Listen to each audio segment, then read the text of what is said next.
رب ذوالجلال کی حمد و ثنا اور سرکار طیبہ صلی اللہ علیہ وسلم پر درود شریف کے بعد یہ مہینہ ذی قعد کا مہینہ ہے۔ یہ مہینہ حج کا مہینہ کہلاتا ہے۔ اس کے بعد جو مہینہ آ رہا ہے وہ بھی حج کا، اور جو اس سے پہلے گزر گیا شوال وہ بھی حج کا۔ یہ تینوں مہینے حج کے مہینے کہلاتے ہیں۔ ان مہینوں میں حاجیوں کے قافلے مکہ مکرمہ کی طرف حج کے لیے رواں دواں ہوتے ہیں۔ دنیا کے کونے کونے سے مسلمان فریضہ حج کی ادائیگی کے لیے مکہ مکرمہ میں جمع ہوتے ہیں۔ اسی حوالے سے حج کے عنوان پر چند معروضات قرآن و حدیث کی روشنی میں عرض کروں گا۔ رب کریم سے دعا ہے کہ وہ اس ناچیز کو حق کہنے، آپ کو حق سننے اور سمجھنے، اور اس حق پر مجھے اور آپ کو تمام حاضرین و سامعین کو عمل کی توفیق عطا فرمائے۔ حج یہ اسلام کی، ہمارے دین کی چوتھی عبادت ہے۔ پہلی عبادت ہماری نماز ہے، دوسری عبادت زکوٰۃ ہے، تیسری عبادت روزہ رمضان ہے، اور چوتھی عبادت فریضہ حج ہے۔ نماز یہ فرض ہوا عرش کی بلندیوں پر۔ اللہ تعالیٰ نے اپنے حبیب کو معراج کی رات عرش کی بلندیوں پہ بلایا اور وہاں نماز کا فریضہ عطا کیا۔ زکوٰۃ مدینہ طیبہ ہجرت کرنے کے بعد یہ فریضہ لازم ہوا۔ روزے بھی ہجرت کے بعد ہوئے۔ سب سے آخر میں حج کا فریضہ، یہ حکم ہجرت کے 9ویں سال اللہ کے نبی کو دیا گیا۔ آپ کی ہجرت کا 9واں سال تھا۔ اللہ تعالیٰ نے حج کا حکم دیا کہ مسلمانوں نے حج بھی کرنا ہے۔ وَلِلَّهِ عَلَى النَّاسِ حِجُّ الْبَيْتِ، کہ لوگوں پر اللہ کے لیے بیت اللہ کا حج بھی لازم ہے۔ یہ حکم ہجرت کے 9ویں سال آیا۔ نبی کریم صلی اللہ علیہ وسلم اس سال حج کرنے نہیں گئے۔ آپ نے حضرت ابو بکر کو امیر الحج بنایا، 300 مسلمان ہمراہ کیے، اور فرمایا مسلمانوں کو حج کرانا، اور ساتھ ہی ساتھ یہ اعلان کر دینا کہ اس سال کے بعد کوئی مشرک حج کرنے نہیں آئے گا، نہ کوئی ننگا طواف کرے گا۔ کافروں کا، مشرکوں کا اس گھر کے اندر داخلہ اس سال کے بعد سے ممنوع ہے۔ یہ بھی اعلان کر دینا۔ حضرت ابو بکر نے رضی اللہ تعالی عنہ مسلمانوں کو حج کرایا۔ اگلا سال ہجرت کا 10واں سال اللہ کے نبی حج کرنے آئے۔ 1,24,000 مسلمان ساتھ ہیں، مرد ہیں، عورتیں ہیں، جوان ہیں، بزرگ ہیں۔ 1,24,000 کی تعداد اللہ کے نبی کے ساتھ حج کرنے آئی۔ اس حج کی ادائیگی کے 3 مہینے بعد 10 ذوالحج کو آپ نے حج ادا فرمایا اور 12 ربیع الاول کو آپ نے دنیا سے پردہ فرمایا۔ اس حج کے 3 مہینے کے بعد اس دنیا سے آپ نے پردہ فرمایا۔ یہ حج ہجرت کے 90 سال فرض کیا گیا۔ اللہ کے نبی نے ہجرت کے 10ویں سال اسے ادا کیا۔ حج یہ پوری زندگی میں ایک مرتبہ ہے۔ بالغ ہونے کے بعد، جوان ہونے کے بعد، جتنی عمر ہے، 50 سالہ زندگی، 60 سالہ، 70 سالہ، اس میں یہ ایک مرتبہ لازم ہے۔ نماز دن میں 5 مرتبہ لازم ہے۔ زکوٰۃ ہر سال لازم ہے مال پر اگر مال کا مالک ہو۔ روزہ ہر سال رمضان کا مہینہ آئے تو لازم ہے۔ یہ ہر سال نہیں، یہ 5 سال کے بعد نہیں، 10 سال کے بعد نہیں، 15-20 سال کے بعد نہیں، یہ پوری زندگی میں صرف ایک مرتبہ لازم ہے۔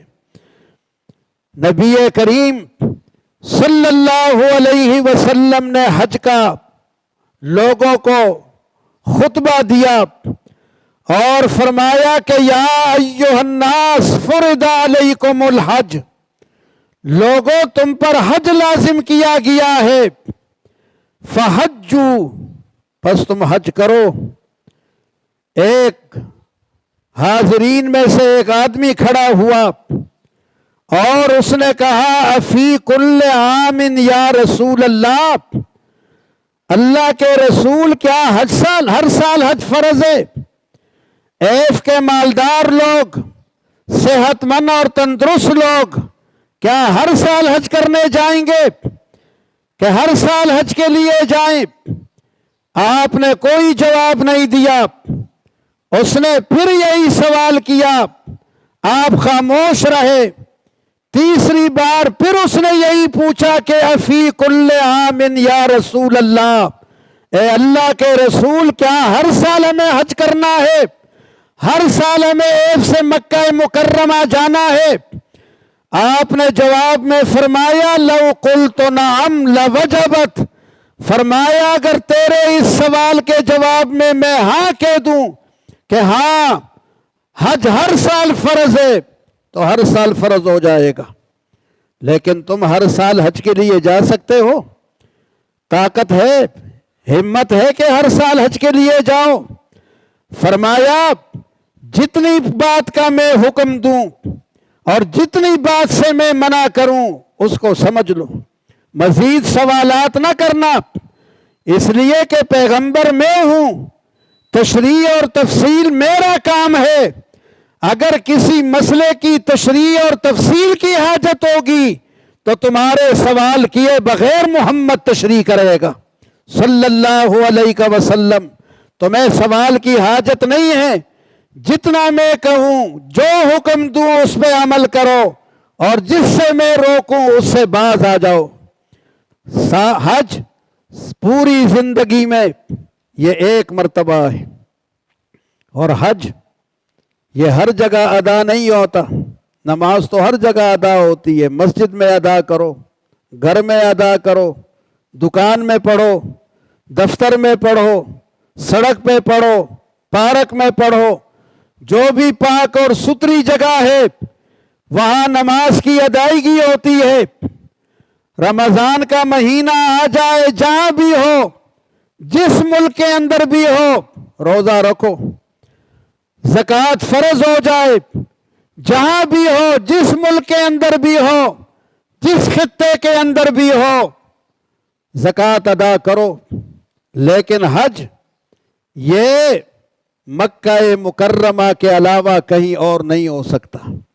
اس کے لیے جگہ مقرر کر دی، اس کے لیے وقت مقرر کر دیا، اس کے لیے تاریخیں مقرر کر دی کہ یہ مکہ مکرمہ کے علاوہ جو سعودی عرب کا بہت مرکزی شہر ہے، ایمان والوں کا روحانی مرکز ہے، ایمانی مرکز ہے، حج وہاں ادا ہوگا۔ مکہ کے علاوہ روئے زمین پر کئی حج ادا نہیں ہو سکتا ہے۔ اللہ نے یہ فضیلت مکے کو بخشی ہے۔ اللہ نے وہاں اپنا گھر اور اپنے حبیب کی پیدائش بھی وہیں رکھی۔ نبی آخر الزمان صلی اللہ علیہ وسلم مکہ میں ہی پیدا ہوئے ہیں۔ یہ مکہ جو فضیلتوں والا ہے، فریضہ حج کو اس کے ساتھ خاص کر دیا گیا ہے۔ اس کو مکہ کہتے ہیں، اس کو بکہ کہتے ہیں، اس کے 7 نام قرآن مجید نے ذکر کیے ہیں۔ ایک نام اس کا مکہ ہے، یہ نام بھی قرآن نے ذکر کیا۔ سورہ فتح میں اللہ تعالیٰ نے ارشاد فرمایا فَكَفَّ أَيْدِيَكُمْ عَنْهُمْ فَكَفَّ أَيْدِيَكُمْ عَنْهُمْ، تمہارے ہاتھوں کو اللہ نے روک لیا کافروں سے، اور کافروں کے ہاتھوں کو تم سے روک لیا۔ فَكَفَّ أَيْدِيَكُمْ عَنْهُمْ وَأَيْدِيَكُمْ عَنْهُمْ، فرمایا تمہارے ہاتھوں کو کافروں سے روک لیا اور کافروں کے ہاتھوں کو تم سے روک لیا۔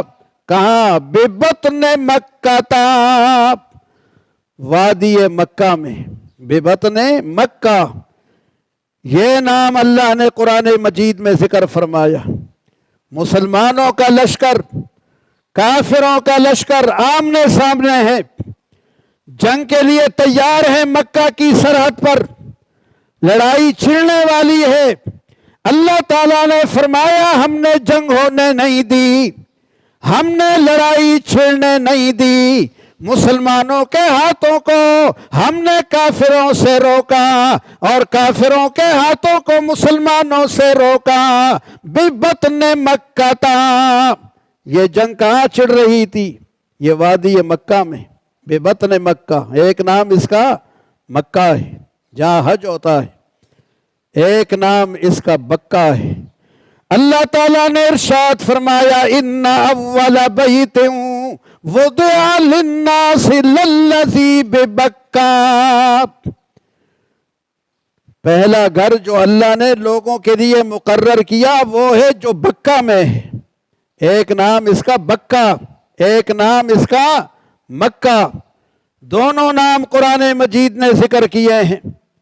بکہ، مکہ، ایک معنی اس کا ہے دشمن کو زیر کرنے والا، دشمن کے ارادوں کو ناکام بنانے والا۔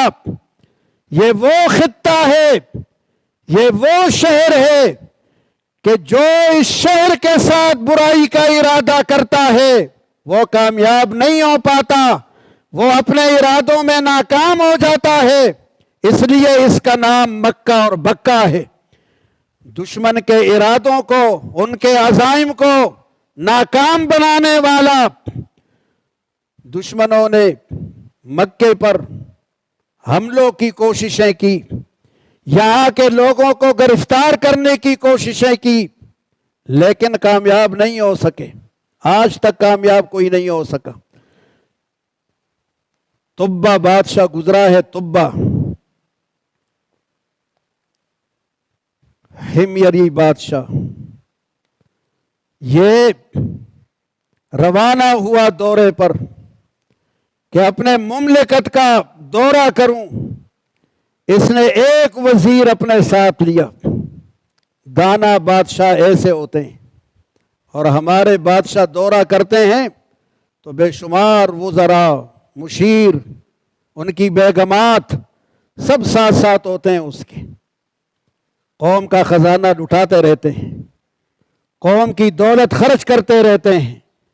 ان بادشاہوں سے سبق سیکھو۔ ایک وزیر کو ساتھ لیا، دورے پہ روانہ ہوا، اپنے مملکت کی، اپنے رعایا کا حال دیکھوں۔ جس آبادی اور بستی میں جاتا وہاں استقبال ہوتا، لوگ خوش ہوتے کہ بادشاہ ہمارا آیا ہے، اور بادشاہ وزیر کو حکم کرتا کہ اس بستی میں جتنے علماء ہیں، جتنے حکماء ہیں اور جتنے اطباء ہیں، ان میں سے 10 آدمیوں کو ساتھ لو، دانا لوگ، اہل علم، حکماء اور اطباء معالجین، 10 آدمی اس بستی سے ساتھ لو اگر دستیاب ہو۔ یہ دورہ کرتا ہوا علماء کے ساتھ، حکماء کے ساتھ، فلاسفروں کے ساتھ اور معالجین کے ساتھ مکہ پہنچا۔ جب مکہ پہنچا تو یہاں کے لوگوں نے کوئی احترام نہیں کیا، یہاں کے لوگوں نے کوئی استقبال نہیں کیا۔ بادشاہ کو بہت غصہ آیا اور اس نے کہا کہ یہاں کے لوگوں نے میری کوئی قدر نہیں کی، میں بادشاہ ہوں، حاکم ہوں، حکمران ہوں، انہوں نے میرا کوئی احترام نہیں کیا۔ وزیر نے کہا کہ بادشاہ یہاں ایک گھر ہے، یہ لوگ صرف اس گھر کا ادب کرتے ہیں، اس گھر کا احترام کرتے ہیں، اور اس گھر کے علاوہ یہ کسی کا ادب اور احترام نہیں کرتے۔ اس نے کہا کہ اس گھر کی وجہ سے میرا احترام نہیں ہوا، میرا استقبال نہیں ہوا، تو اب میں اس گھر کو نہیں چھوڑوں گا، اس گھر کی اینٹ سے اینٹ بجاؤں گا، اور جتنے جوان ہیں ان سب کو قتل کروں گا، جتنی عورتیں اور بچے ہیں ان سب کو میں غلام اور باندیاں بناؤں گا۔ یہ ارادہ کیا اس نے کہ اس گھر کو ویران کرنا ہے، یہاں کے لوگوں کو جان سے مارنا ہے، یہاں کی عورتوں اور بچوں کو غلام بنانا ہے۔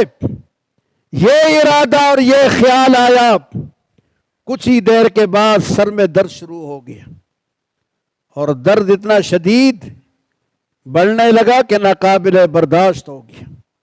درد کے ساتھ ساتھ آنکھوں سے پانی، بدبودار پانی، نتنوں سے پانی، کانوں سے پانی، منہ سے بدبودار پانی، اتنا بدبو کہ کوئی اب قریب نہیں آ سکتا تھا۔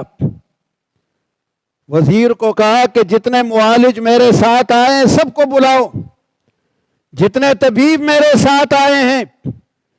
طبیبوں نے دیکھا حال، بدبو کی وجہ سے وہ کھڑے ہی نہیں ہو سکتے تھے، انہوں نے اپنی ناکوں پر اور منہ پر کپڑے رکھے اور کہا بادشاہ یہ بیماری لا علاج بیماری ہے، ہم اس بیماری کا علاج نہیں جانتے، ہم ان بیماریوں کا علاج کرتے ہیں جو زمینی بیماریاں ہوتی ہیں، یہ زمینی بیماری نہیں، یہ آسمانی بیماری ہے۔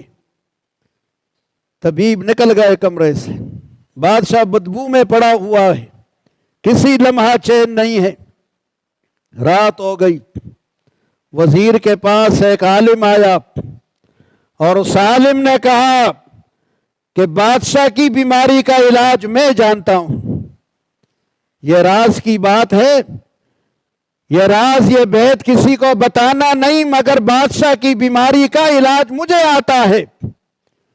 وزیر بہت خوش ہوا، بادشاہ کے پاس لے آیا اور کہا کہ بادشاہ یہ آپ کی بیماری کا علاج جانتا ہے۔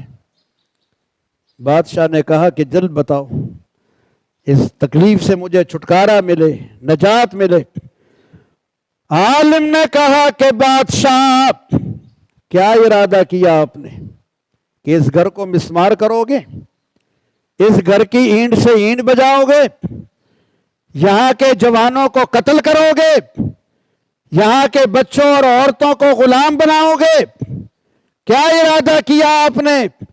فرمایا اس ارادے سے باز آ جاؤ، اس ارادے سے اگر باز آ گئے اور اپنے اس ارادے پر نادم اور پشیمان ہو گئے اور تم نے توبہ کر لی تو اس بیماری سے نجات پا جاؤ گے، اس لیے کہ یہ گھر لوگوں کا نہیں ہے، یہ انسانوں کا نہیں، یہ جنوں کا نہیں، یہ فرشتوں کا نہیں، یہ اللہ کا گھر ہے، اور جو اس گھر کے لیے برے ارادے لاتا ہے پھر وہ بچ نہیں سکتا۔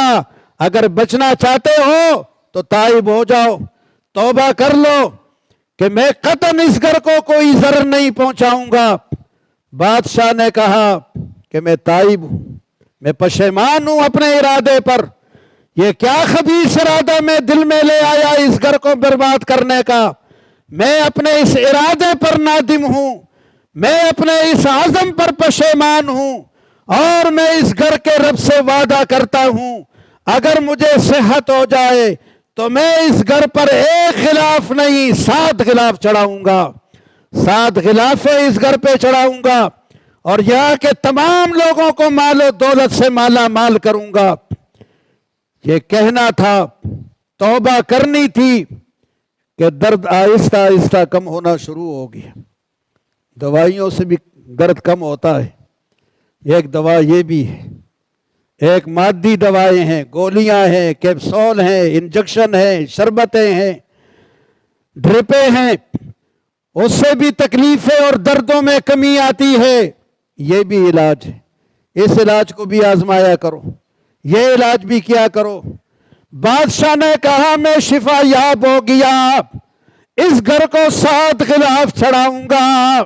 مسمار کرنا تو اب دور کی بات ہے، میں بہت ادب کروں گا اس گھر کا، 7 غلاف چڑھاؤں گا اس پر، یہاں کے لوگوں کو بہت مال و دولت دے کر مالا مال کروں گا، خوش کروں گا یہاں کے لوگوں کو کہ یہ اس گھر کے قریب رہتے ہیں۔ بادشاہ صحت یاب ہو گیا۔ یہ ہے بکہ، یہ ہے مکہ کہ جو برا ارادہ کرتا ہے پھر وہ بچتا نہیں ہے، پھر وہ آسمانی تیروں کا شکار ہو جاتا ہے۔ یہ آسمانی تیر ہے، وہ آسمانی تیروں کا شکار ہو جاتا ہے۔ ابرہہ نے بھی ارادہ کیا، ہاتھیوں کا فوج لے آیا، بہت بڑا لشکر لے آیا کہ میں کعبہ کی اینٹ سے اینٹ بجاؤں گا۔ اللہ تعالیٰ نے پرندے بھیج دیے اور ان پرندوں نے ایسے کنکر برسائے کہ ہاتھیوں کو اور تمام فوجیوں کو تباہ و برباد کر دیا۔ اس لیے اس کو مکہ کہتے ہیں، بکہ کہتے ہیں کہ یہ دشمن کو کامیاب ہونے نہیں دیتا۔ ایک نام اس مکے کا جہاں فریضہ حج ہوتا ہے، ایک نام اس کا معاد ہے۔ اللہ تعالیٰ نے ارشاد فرمایا ان الذی فرض علیک القرآن لرادک الی معاد، کہ جس ذات نے قرآن کو اتارا ہے وہی حبیب تجھے معاد کی طرف لے آئے گا۔ معاد لوٹنے کی جگہ، واپس آنے کی جگہ۔ حضور مکے سے ہجرت کر کے مدینہ طیبہ تشریف لائے تھے، اللہ تعالیٰ نے فرمایا حبیب مکے سے مدینہ آئے ہو، جس ذات نے قرآن اتارا ہے وہ تمہیں پھر مکہ لے آئے گا۔ مکے میں آپ کا جھنڈا ہوگا، یہاں پہ اقتدار آپ کا ہوگا۔ ہجرت کی رات نکلے تھے رات کے اندھیرے میں، اب دن کی روشنی میں 10,000 کا لشکر لاؤ گے اور مکے پر اقتدار ملے گا، معاد کی طرف تمہیں پھر تمہارا رب لوٹا دے گا۔ ایک نام اس کا ام القری ہے۔ قرآن کریم مکے کا نام ام القری بیان کرتا ہے، وَلِتُنذِرَ أُمَّ الْقُرَىٰ۔ حبیب ہم نے قرآن اس لیے اتارا کہ ام القری والوں کو ڈراؤ۔ ام القری بستیوں کی جان، بستیوں کی ماں۔ قرآن کریم مکہ مکرمہ یہ بستیوں کی ماں ہے، یہیں سے آبادی کی ابتدا ہوئی ہے، یہیں سے زمین پھیلائی گئی ہے، دائیں بائیں، آگے پیچھے، مشرق و مغرب، شمال و جنوب میں۔ ایک نام اس کا بلد ہے۔ اللہ تعالیٰ نے ارشاد فرمایا لا اقسم بہذا البلد وانت حل بہذا البلد۔ البلد 2 مرتبہ ان 2 آیتوں میں آیا ہے۔ پہلی آیت میں بھی البلد، لا اقسم بہذا البلد وانت حل بہذا البلد، شہر، کہ میں اس شہر کی قسم کھاتا ہوں۔ اللہ تعالیٰ فرما رہا ہے لا اقسم بہذا البلد، مجھے شہر مکہ کی قسم. کیوں؟ اس لیے قسم کھا رہا ہے اللہ کہ یہاں بیت اللہ ہے، یہاں حجر اسود ہے، یہاں مقام ابراہیم ہے، یہاں صفا مروہ ہے، یہاں عرفات ہے، منا ہے. فرمایا اس لیے قسم نہیں کھاتا کہ میرا گھر ہے، اس لیے قسم نہیں کھاتا کہ یہاں صفا مروہ ہے، یہاں عرفات و منا ہے. قسم اس لیے کھاتا ہوں کہ وانتا حلم بہذا البلد، کہ حبیب اس سرزمین کی خاک تیرے قدم کو چومتی ہے. لا اقسم بہذا البلد وانت حلم بہذا البلد. بلد اس کا نام، بلد الامین اس کا نام. قرآن کریم نے بلد الامین ذکر کیا، والتین والزیتون وطور سینین وہذا البلد الامین. اس امین شہر کی قسم، وہذا البلد الامین، قریہ اس کا نام ہے. اللہ تعالیٰ نے ارشاد فرمایا ضرب اللہ مثلا قریۃ کانت آمنۃ مطمئنہ. قریہ بھی اس کا نام، وادی غیر ذی زرع بھی اس کا نام. اللہ تعالیٰ نے قرآن کریم میں اس کا نام ذکر کیا، انی اسکنت بواد غیر ذی زرع، ایسی وادی میں اپنے بچوں کو ٹھہرا رہا ہوں جہاں کوئی سبزہ نہیں، کوئی غلہ، کوئی اناج نہیں. ابراہیم علیہ السلام نے اپنی بیوی اور بچوں کو کہاں ٹھہرایا؟ اس وادی میں ٹھہرایا جہاں غلہ نہیں تھا، جہاں گندم، جو، مکئی، چاول، دالیں، کوئی اناج کا نام و نشان نہیں. اس کا نام وادی غیر ذی زرع قرآن بیان کرتا ہے. اہل علم لکھتے ہیں کہ 56 نام ہیں اس مکے کے. 56 نام جس کے ہوں گے تو نام اسی کے 56 ہوں گے جس کا مقام بلند و بالا ہوگا. اور اس کا مقام اتنا بلند و بالا کہ فریضہ حج اس خطے کے علاوہ اور اس سرزمین مکہ کے علاوہ دنیا کے کسی خطے میں ادا نہیں ہو سکتا. حج کے لیے یہیں آنا ہے انشاءاللہ العزیز. اس سے آگے اگلے جمعہ کو کہ حج کن لوگوں پہ فرض ہوتا ہے، حج کے برکات ثمرات کیا ہیں، یہ آگے انشاءاللہ العزیز بیان کریں گے. اللہ تعالی ہم سب کو حرمین